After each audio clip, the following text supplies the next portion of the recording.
Hi and welcome along to AFTV. We have got a very special preview ahead of a big game. I think for both teams. Arsenal taking on Olympiacos in the Europa League. It's a repeat of last season when the two guys I'm with here will probably have massive smiles on their faces at the end of that game. Whereas me, I had my head buried in my hands and could not believe what just happened. It was the most dramatic game. But I brought on the guys today. I've got Constantine and I've got Ari, and they're from the Gate 7 podcast, which is a Olympiacos podcast. Now, guys, this is the first question I've got to ask you. Why Gate 7? Why is it Gate 7? So we picked the Gate 7 international name because Gate 7 is the location of where the hardcore fans are, the ultras. And everyone knows Gate 7. And because we're located in 4 different countries, all of the hosts are in a different country. So we decided that Gate 7 International was the best way for us to say, hey, we're a podcast that is full of Olympiacos diaspora fans or fans outside of Greece that are talking about all things Olympiacos. And Olympiacos, of course, huge team in Greece. I've been to that ground a few times. It's a very hostile place to go to. I was just saying to you guys off air, I remember last time when, before lockdown, when I went out there, and I remember they get these buses that bus you into the ground. And I didn't want to go on that because I was in the hotel near the ground, and I took a taxi to the ground, and the taxi driver was so worried for my welfare and kept saying to me, no, don't go down that road. Don't turn there. But it is a very hostile atmosphere. The thing is, of course, this Thursday, there will be no fans because just like over here in the UK, Athens is in a lockdown. So, No, it's, you think that's going to influence the game? Yeah. I think, everybody's kind of getting used to that now. The players, the fans even, it sucks, but it is what it is. Everyone's been affected by this globally, not just football. It's sad. It's a raucous atmosphere at Karaiskaki. I'm sure you would have been out there yourself. Probably would have made the trip from Belgium as well if my wife would let me. But yeah, no, it is what it is.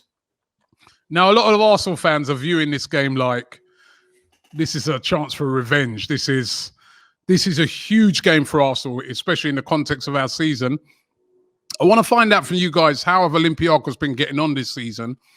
And also, what was your reaction to getting Arsenal again in the draw after that dramatic win for you guys last season?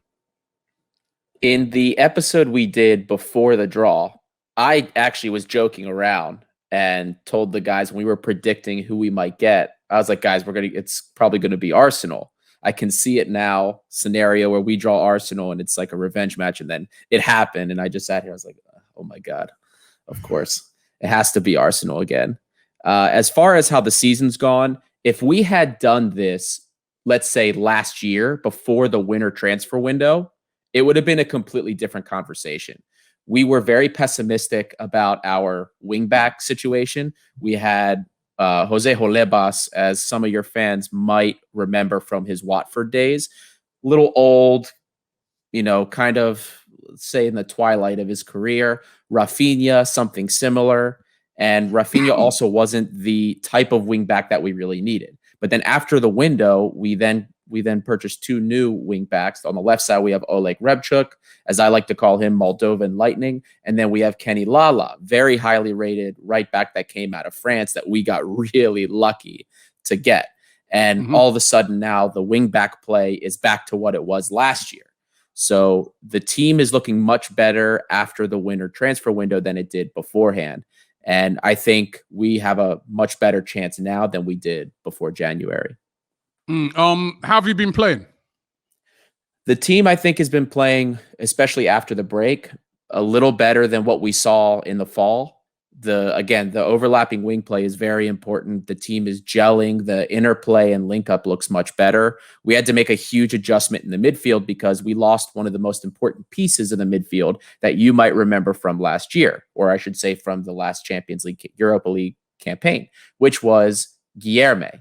Guilherme was an all-purpose midfielder. I mean, this guy was a bulldog off the ball, and then with the ball at his feet, he could get forward and take players on. We have replaced him with Jan Villa, who's a different type of midfielder. He's a ball winner. That's not a question. But he's not a guy that's going to get forward and take players on like Guilherme. But he is a much better deep-lying playmaker with downfield vision. He's going to spread the wings. He's going to switch the field. And he's going to have some pretty sharp long balls if you give him the space to do so. And of course, in the January transfer window, you took one of our old boys. Of course, Sokratis. Yep. How's he been getting on? Sokratis, he joined, believe it or not, as a third option centre back. So I think going into the game on Thursday, if Ruben Semedo was fit, he got injured last week with a knee injury, so he's going to be out for 6 weeks. Normally we would see Semedo and Usainu Ba pairing up at the back, but now it will be Sokratis likely starting next to Ba. We've had a torrid time with injuries at the back. Actually, Sokratis sustained a shoulder injury a couple of weeks ago. He got fly kicked in the face trying to save a ball off the goal line. He fell awkwardly and he hurt his shoulder, and he's been a bit touch and go the last few games. You know, he's been kind of grabbing his shoulder in all the games we've seen him. Usainu Ba went off after 20 minutes in our league game the other day, yesterday against Lamia, but he should be fit to play on Thursday. It's great to have Sokratis. You know, he's had such a fantastic career. I don't want to speak in the past tense. I mean, he's 32 years of age. For a centre back, you know, he's still in very good shape. He's looking like he's getting his match fitness back slowly but surely.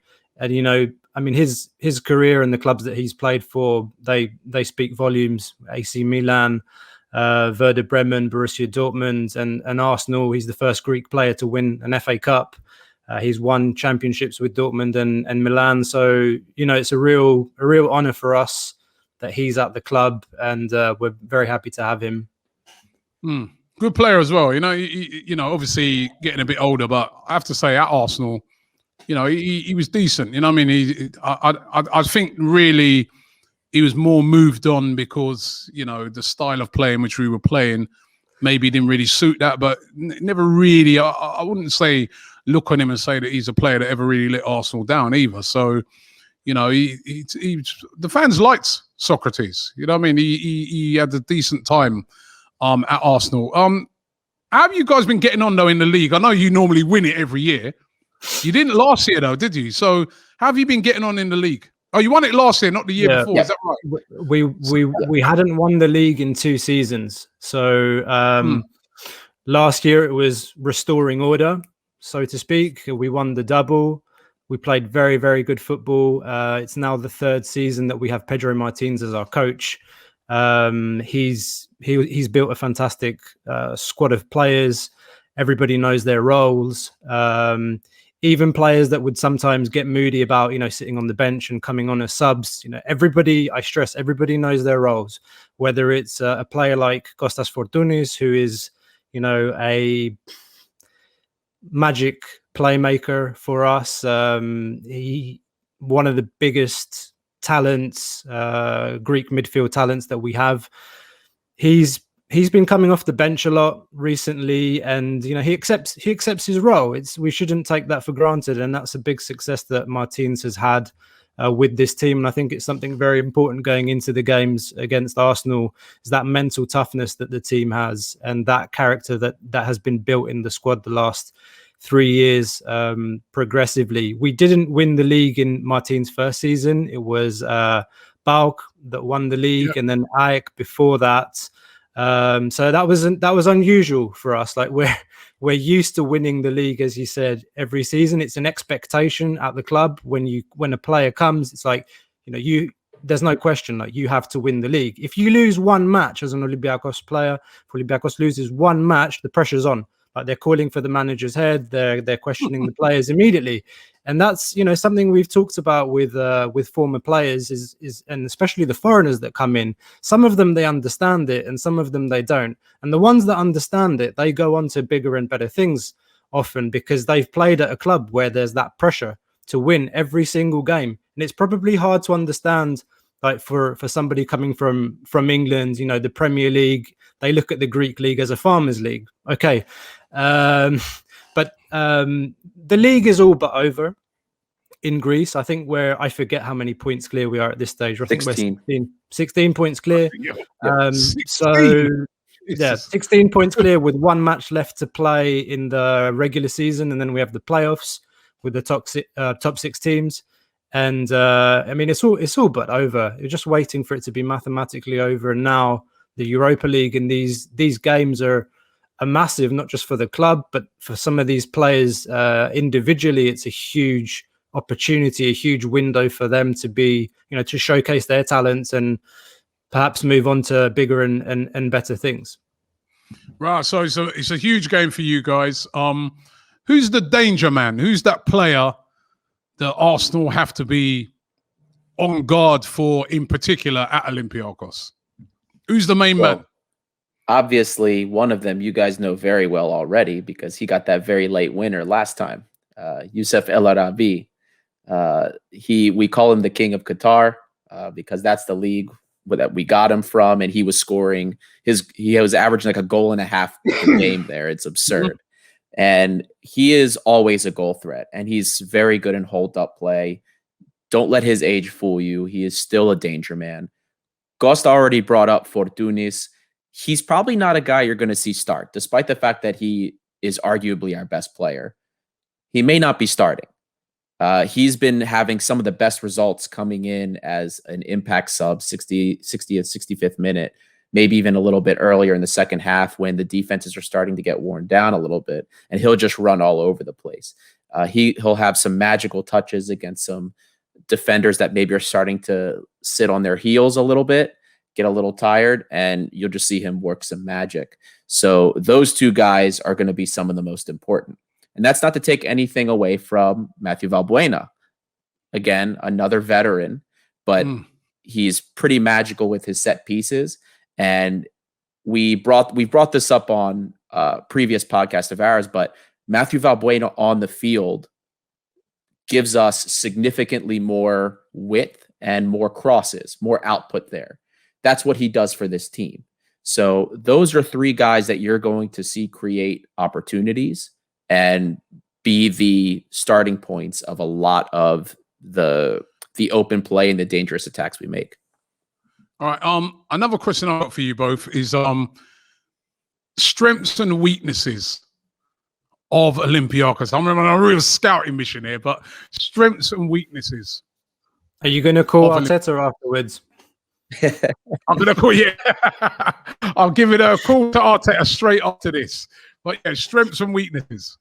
Strengths first. Strengths first. Mental toughness, and the fact that we have, like I said before, like, everybody knows their role in the team. Nobody whinges about sitting on the bench. Players that come off the bench will give something. If you look at the last 4 or 5 games that we've played, I think we've scored, important equalizers or important winners in the last 10 minutes of the game. So the game's never over until the whistle's blown. There's a real character.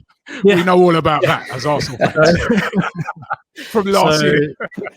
That's definitely something that we have, is that mental toughness. And like Ari was saying a little bit earlier, following the transfers that we made in the winter with the 2 wing backs, Oleg and Kenny Lala, we have that. They give us that width again and those overlaps that we didn't have in the Champions League campaign. So if Arteta's looking at the 6 Champions League games as a way of analysing us, he's probably going to go down the wrong track. The team that played in the Champions League is not a fair reflection of the football that we've been playing since these 2 players have come in.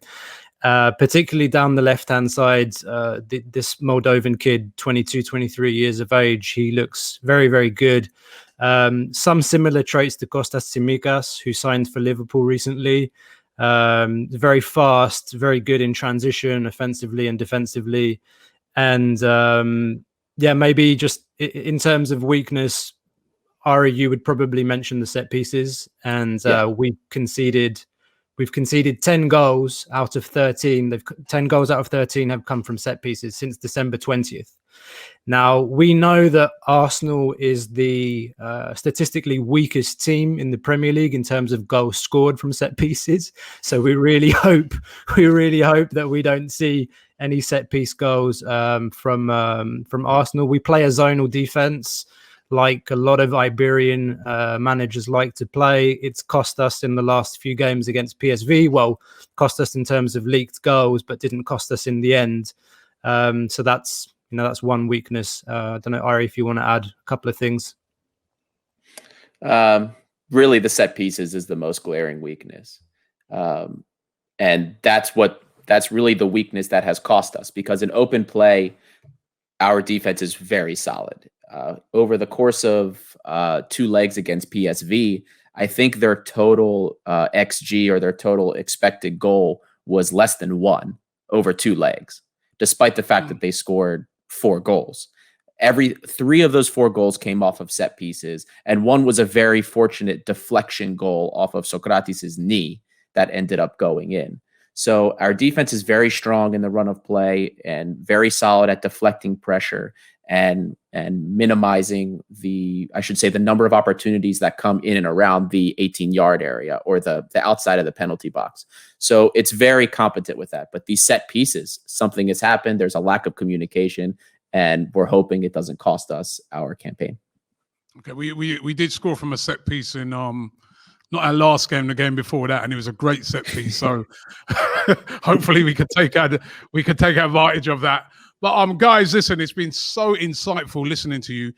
We've got to get the score predictions for the first leg. Of course, it's going to be at your ground. I guess the one thing I think plays a little bit to our advantage, 2 things I think. Number one is there going to be no fans there. I think that helps us because, as I said, I've been to your ground a couple of times. Very hostile atmosphere, brilliant atmosphere. And number 2, we only just played there the other day. We played there, in the last round. That's where we didn't play very well in that game against Benfica, but we did play there. So your score predictions. Go ahead, Costa. I think the game will be decided over the 2 legs. It's really hard to put a prediction on this. What I will say is that you guys have enjoyed playing at Karaiskaki the last few times, whether it was against Benfica, whether it was last season, you beat us 1-0. And then before that, I think it was the Giroud hat-trick, which saw you guys through to our detriment in the Champions League a couple of years ago. So, and then, we've had a good record going to the Emirates. So I think the tie will be decided over 2 legs. It's really difficult for me to give a match prediction. That will suck for some of your followers, but I think you talked about revenge earlier, and I think that's really a factor for the fans and for the players. I would think they're obviously going to come into the game with a professional attitude. I just wonder if Arsenal come out and they miss a couple of opportunities, to what extent that, their mind, it might start playing tricks on them, and then might start thinking about what happened last season, and that will play in our favor. We've been quite cynical or clinical in our finishing in Europe. We've been quite good at putting the opportunities away. Sorry, I can't put a number. All right. It's going to be, you obviously think it's going to be very close. I think it's going to be very close as well. What about you, Ari? You think it's going to be close? I think so, yeah. And what makes me a little bit more pessimistic about our odds is the fact that we really don't have a healthy center back right now. The ones that will be playing are playing with knocks. I know we mentioned a little bit earlier, Sokratis is nursing a shoulder injury that has noticeably been bothering him in the last couple of games he's played. Usain Ba has had this lower back problem that saw him leave 7 minutes into the game we just had on Sunday against Lamia. So, and the defense, which will be without Semedo as well, has been such an important part of our restarts and getting the ball forward. Semedo's a quarterback for us. That's not something we ever had in the past, but it's something we've gotten used to. So without any healthy center backs and that central defensive area very suspect, I'm very concerned, and I'm kind of envisioning a 2-1 Arsenal win in this first leg. Okay, well, listen, guys, thank you very, very much, man. You've given us a great insight. Sorry that we can't all be at the game, but it is what it is at the moment. And let's hope it's a great game. I'm sure it's going to be. I mean, if it's anything like last year's, it's going to be a very hard-fought, close game. But thanks very much to you guys. And once again, tell everybody where they can find you. So you can follow us on all forms of social media, Twitter, Facebook, YouTube now. We have just recently started with YouTube and Instagram. Find us at Gate7INTL, and that 7 is the number 7. We've had people ask us before if it's the spelling. No, it's just the number 7, Gate7INTL. And we look forward to interacting with you and hanging out on social media. Thank you very much, guys. Thanks, Robbie. Thank you.